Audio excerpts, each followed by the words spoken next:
To start off, I want to give our viewers a kind of foundation, on which to build our discussion on. So, focusing on outbound travel, in particular, what is your assessment of the situation? Actually, Ruwandi, if you look at Sri Lanka, I think we went through two bad patches. One thing is, first we had the COVID, where people could not travel, and the second, after that, the country went through the bankruptcy. So, where even as Sri Lankans, when we travel overseas, we didn't have the US dollar capacity to spend and all those. But only thing what we find is the turnover. The top line has come down. Main reason is because those days the US dollar was in a very high rate, where Sri Lanka currency was not strong. Now with God's help, Sri Lanka currency has become stronger. So since that, the air ticket prices have come down drastically. So because air tickets are based on US dollar currency. But most of the people have started traveling, and with corporates where they have to meet, because what happens is we are an island, whatever said and done. So end of the day, for us to get business into Sri Lanka, we have to travel out. We see a lot of corporates now trend going in for sales to Europe and US and the same thing. And same way, we have a leisure market too, as I create bucket list who wanted to go. So there are, and there was a huge pilgrimage market. So there where they have to India, Buddha Gaya, and the Muslims go to Saudi Arabia. So there is a huge demand towards those two destinations at the moment. Looking positive all around. All around looking positive. Sri Lankans love to travel, and we are seeing a lot of Sri Lankans move out of the island on holiday and on business. We spoke about all of this and more with Sabry Bahaudeen. Stay tuned.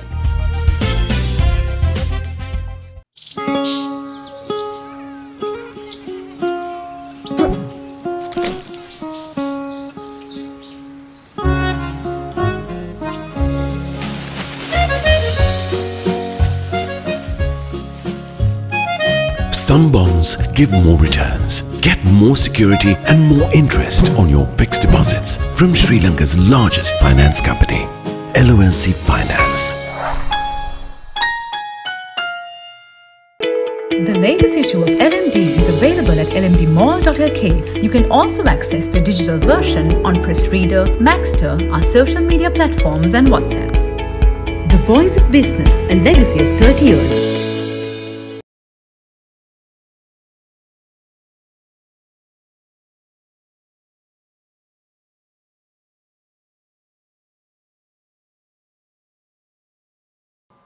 Hello and welcome to LMDtv. The topic of conversation today is travel trends, and I'm here with the director of Classic Travel, Sabry Bahaudeen. Sabry, it's very nice to have you on our show. Thank you very much, Ruwandi. Thanks a lot for giving the opportunity. Really appreciate it. Lovely. To start off, I want to give our viewers a kind of foundation, on which to build our discussion on. So, global tourism, I think has rebounded, and Sri Lanka is doing really well from what we're seeing. People are coming in, and also Sri Lankans are going out. So, focusing on outbound travel, in particular, what is your assessment of the situation? Actually, Ruwandi, if you look at Sri Lanka, I think we went through two bad patches. One thing is, first we had the COVID, where people could not travel, and the second, after that, the country went through the bankruptcy. So where even as Sri Lankans, when we travel overseas, we didn't have the US dollar capacity to spend and all those. So there is a huge demand in travel in Sri Lanka at the moment, and main thing is a lot of airlines operating into Sri Lanka, and you can see major airlines increasing their frequencies. The same way we have a budget airlines. We don't call them budget, but it's for the millennials where they want a comfort to travel to destinations. So there's a severe growth in the passenger count of travelers, connectivities as well. But only thing what we find is the turnover. The top line has come down. Main reason is because those days the US dollar was in a very high rate, where Sri Lanka currency was not strong. Now with God's help, Sri Lanka currency has become stronger. So since that, the air ticket prices have come down drastically. Because air tickets are based on US dollar currency. So based on that, and the affordability has become for our people that is affordable. So most of the Sri Lankans are traveling to destinations. You know, as Sri Lankans, we have bucket lists. So each person what they couldn't do for 4 years. So they're trying to accelerate it and finish it off. And so there's a lot of passenger count numbers wise is good, but as from a travel aspects of the travel agencies in Sri Lanka, the turnover is almost similar to the previous. You don't see a big thing because of the fare reduction. But most of the people have started traveling, and with corporates where they have to meet, because what happens is we are an island, whatever said and done. So end of the day, for us to get business into Sri Lanka, we have to travel out. Online meetings will not cut it. Online meeting will never cut. It's a personal, I always believe it's a personal relationship which makes the business count. COVID, we didn't have a choice, so we had to do with all of officers, but we see a lot of corporates now trend going in for sales to Europe and US and the same thing. And same way, we have a leisure market who, as I create bucket list, who wanted to go. So there are, and there was a huge pilgrimage markets where they have to India, Buddha Gaya, and then Muslims go to Saudi Arabia. So those were also, there were limitations given by governments on quota basis, but that was a suddenly increased. So there is a huge demand towards those two destinations at the moment. Looking positive all round. All round looking positive. I'm curious, like we have so many geopolitical volatility now, you know, from wars everywhere to, you know, political unrest and then climate change, of course. Are Sri Lankan travelers bothered by these? To be very frank, Sri Lankans are very not bothered, resilient, and they're not bothered about those people. We are used to the whole thing. And what I feel is like as Sri Lankans, we have good or bad, we forget in 14 days. But only thing what happens is Sri Lankans are very thing about the security. So if there is wars or anything and it affects them when they travel. For example, they have a lot of tours to Jerusalem before. So that market has totally turned, but it has now shifted to Rome. So they go to, and there are airlines which are operating to Lourdes now. So Sri Lankans find the way, and the business keeps on going. And so geopolitics affects a lot because of sometimes because the airlines can't take their routes on those flying zones. So then the fare prices increases, flying time increases. But knowing a country like us, we are very resilient, we should be able to come and if we have a purpose, our people travel on travel. What I mean, you did mention some of the trends that we are seeing, but what would you say are the most significant trends that the outbound sector in the country is riding on? They mostly ride on, we have two segments on that. One is for business. Business, so they have to travel to the European, US and all, because we compete. And if you look at it, was previously when we were small, it was what we learned in where is tea, rubber and coconut. That was the way we got our foreign currency. But now it has changed. One thing is the inbound tourism brings us money in. Other thing is the government and the IT.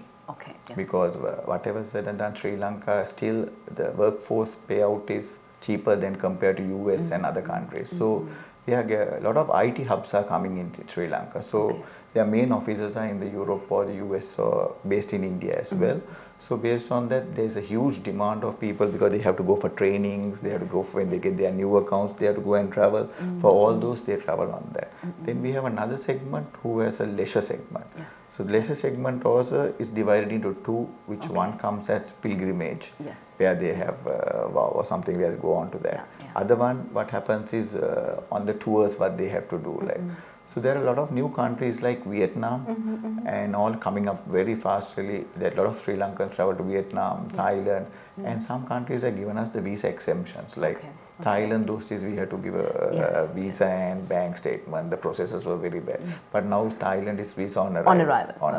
And we have new airlines like Thai Airways coming back again. Air Asia is flying. So the affordability factor comes in. And Singapore also has now come up with the first time about 5 days back. They operated a new aircraft called Jetstar. It's a budget airline. But it's a very good airline in Singapore. It's called Jetstar Asia, so it's very affordable for Singapore. And when you compare Sri Lankan hotel rates with other countries and offerings, so some people now we have almost seen Sri Lanka for the same budget. You can budget your whole package. Like example, Dubai is the main hub where Sri Lankan travels. Because you can get a hotel for a really reasonable amount, and you have vice versa of things to do in Dubai. So there's a lot of people going for holidays. In December, if you see after 10th, everyone is on holiday and leave, and we come back for January 1st opening. So that's the two concepts of travels what we have on traveling. But travel looks very positive as far as, but main the clients are looking at reliability.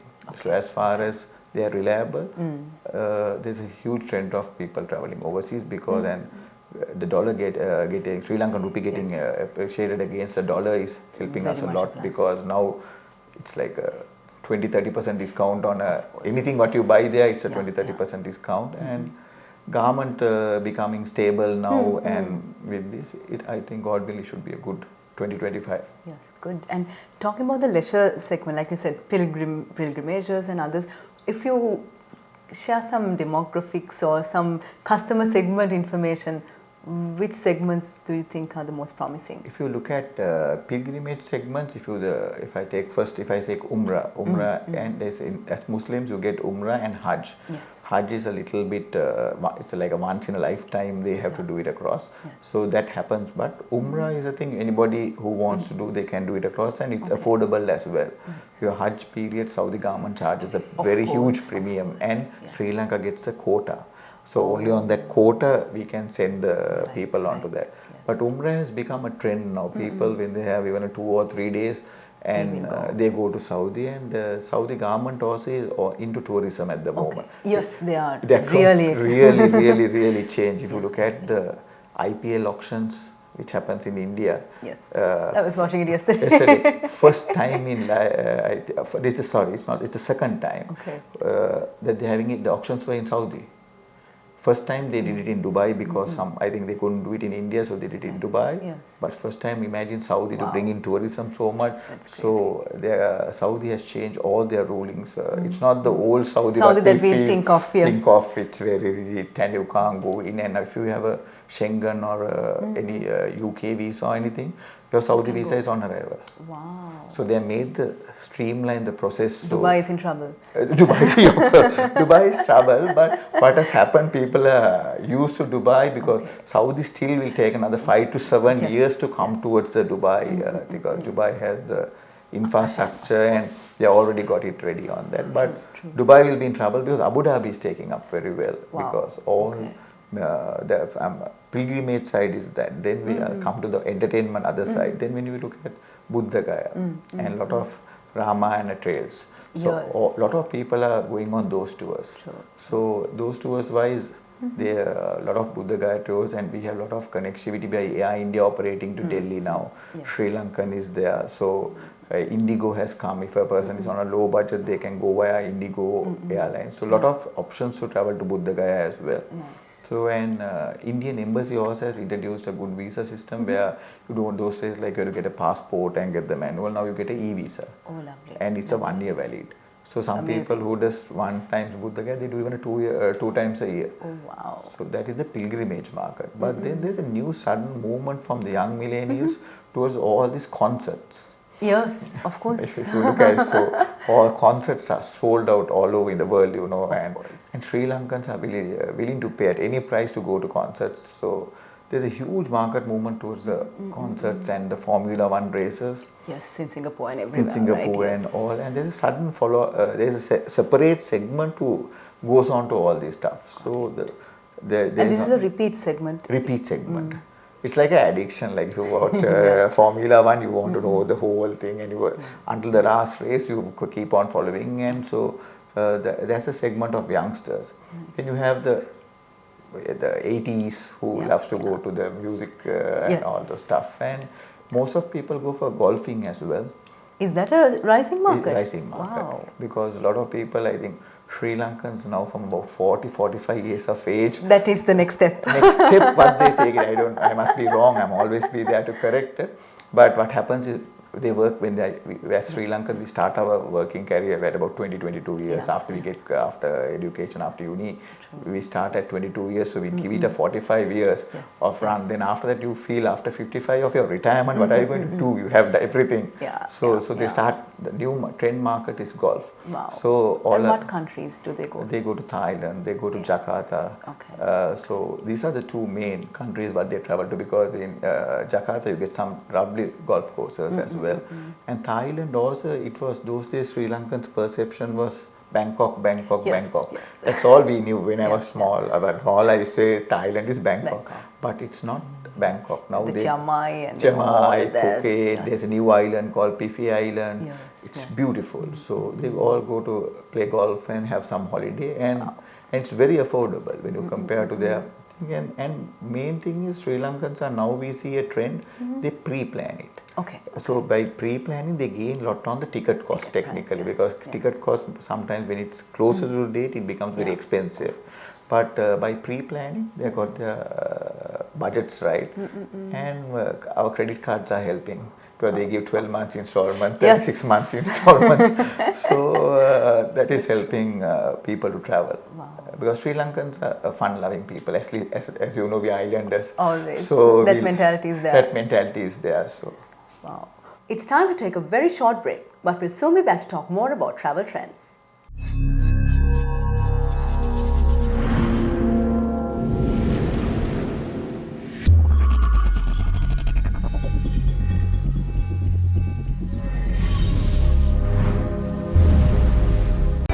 Display your brand message on digital screens at prime locations. The largest digital advertising network in Sri Lanka. Emerging Media.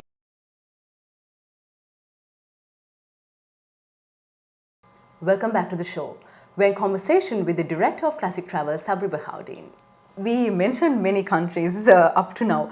What would you say are the 3 or 5 least visited countries in by Sri Lankans? Least? Yes. If you're looking at least is the Europe, Europe has a huge potential. Yeah, that's and what has happened is they visit, but we have an issue being Sri Lankan passport holders to get the visas. Yes. So if we get the visas, but people visit, to be very frank, there are travel companies who take group tours and they are very successful, but those are on a high-end market. So but when you look at Sri Lanka, the high-end market is not the market, but it's really on the Europe. They visit, but it's a little bit least. Then if you look at US, also they don't go as tourists to be visiting family. Visiting family and all those stuff. And Canada, there's most of the people, there's a who goes there to visit their families as well. Yes. And Australia is the same. Of course. Do you see that trend increasing now with like the migration that we saw? Yes, now it's increasing because at least it works vice versa as well. 1 year they come here and 1 year the parents or the family members, they go there. So you have travel on towards there that you can see like airlines operating direct flights to Canada, all the points like those days they used to operate. Just Toronto? Now they have Montreal, so all those from the hub of Doha and Dubai, they operate from there onwards. Oh, lovely. So those are the least but Sri Lankans mostly travel, Sri Lankans prefer most of the time a short flight. What I gain from my experience. That's an interesting insight, yes. So the first time when you get into a flight, you like to wait for 10 hours even because you enjoy the flight. Movies and all of that. Movies and all those. But the new trend, what happens is they want to get into the destination fast and enjoy the destination more than the flying hours and all those stuff. So Sri Lankans are mostly, they go to India. India, actually we are not seeing the real India at the moment. There's a nice area where it's a separate called Assam, where you get tiger safaris and all those stuff. It's a completely different area. Then you go to Kashmir, it's beautiful, mountains. Then you go to Shimla, it's another different. That's the colder area. And a lot of movies are, Hindi movies are all in Shimla, what they have it. So these are the markets what we are told. We are telling our travel agents as well as outbound travel agents, go and look at India, because we have been like same way like Thailand, it's Bangkok. In India, it's now we are saying don't go to Chennai or Delhi. Go a little bit out of there where you can have a nice holiday there. So India is one. And most of the Sri Lankans go to Maldives as well because it's an all-inclusive package. And it's cheap on their thing because even you pay high end for the hotels, the flight is cheap and you don't have shopping. The more cost is shopping. Yes. Shopping makes the budget very high. So Maldives, a lot of people travel to Mali a lot. So Mali is one, and Thailand is our next destination where all Sri Lankans travel. Then Singapore, there is a segment who travel for business meetings as well as leisure because of Santos Island and Universal Studio. And sorry, I forgot to say Malaysia. Malaysia is the growing one because they're campaigning hard. Campaigning very hard and very affordable. Very affordable. If you look at anybody, I think most of the people can afford a Malaysia trip because it's the hotels are cheap, food is cheap, and you get Genting Island, Sunway Lagoon, everything is for them. And it's a family-oriented destinations. And Sri Lankans are coming to say that at least once a year or twice a year because they work so hard, as you know, and so they want to go with the family itself. Right. So these are where, if you look at normally a Sri Lankan family averages from about 4 to 5. So it's an affordability factor. So these countries come into play. Interesting. We didn't mention places like Japan. Is that Japan? There is a market to travel. It's actually picking up for the last 1 year because and Sri Lankan Airlines operates a direct flight to Japan. Okay. So there is a thing, but only thing is the price factor of a Japan tour. What happens and the visa as well. To get a Japanese visa, you should be in a credibility, the bank statements and all. But it's a beautiful country and the Fuji Mountains and all. It's a beautiful place to be. And most of our people go on sports events as well. So if you have cricket matches being played, the IPL in India, they go for the IPL. So most Sri Lankans are mostly, if you look at it, because what has happened, the affordability factor in Sri Lanka, hotels are becoming expensive. That's true. So because of that, now they are planning their trips overseas, combining the whole family ticket cost as well as the hotel cost is much more cheaper. Looking at drivers of outbound tourism, I mean, like you said, the US dollar coming down must be a very big factor. It's a very big factor, yeah. What other factors do you think really propel this? And like you said, the affordability here being problematic. Yeah, main thing is I think the US dollar becoming stronger. And what I think at the moment, if you know, those days, two years back when we gave our credit card in overseas, it gets declined because we didn't have dollars. Very embarrassingly, yes. And sometimes you take your client to a I've heard this, like... and you have your limit on your card and it's like you take and you give your card to pay and we couldn't see the face again. So then you have to explain and say, but now that way it has changed. So most of the people have that. Now we have the US dollar thing around. And the main thing is US dollar and the Sri Lankan hotel rates going up. So Sri Lankan hotel rates going up day by day. What's happening is people will keep on going on holidays overseas because and whatever said and done, when you go out of the country, you get the freedom.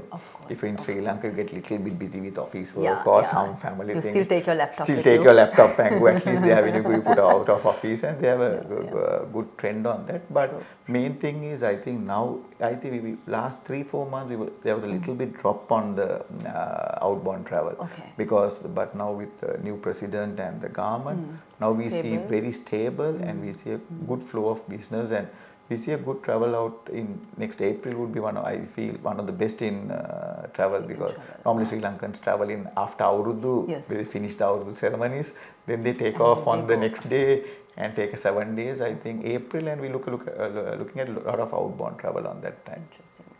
Sabry, it's been such an insightful conversation. I could go on forever, but since we have to let you go, my final question to you would be, what is your message to any Sri Lankan looking at travel in 2025? What are the things they should be looking for? What are the destinations that are most promising? Right. If I would suggest looking for in 2025, book your travel early because there are a lot of airlines which are coming now and there are a lot of offers.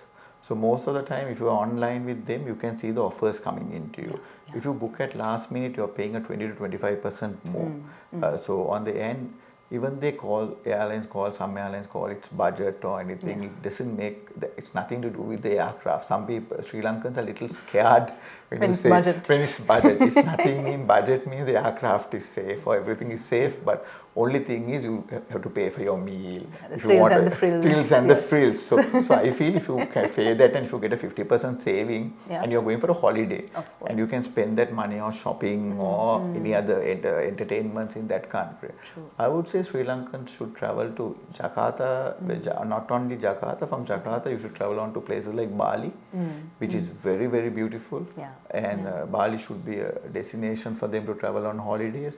And the other thing is Vietnam. If people who have not been to Vietnam, that's a new market to go. And there's a huge cruise market. So they can, it goes out of Europe and US and all, it's beautiful.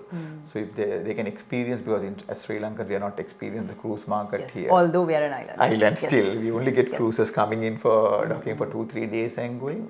the cruise market is they're lovely tours out of even from Dubai as well. But if you're looking at a budget cruise, there are cruises out of Singapore.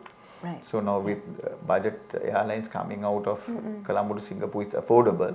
If you get into a cruise, the advantage is it's a full board. Exactly. All inclusive. All inclusive, yes. and you have your package fixed, and they stop in other countries like Malaysia and all those stuff. And it's a nice tour as a cruise market as well.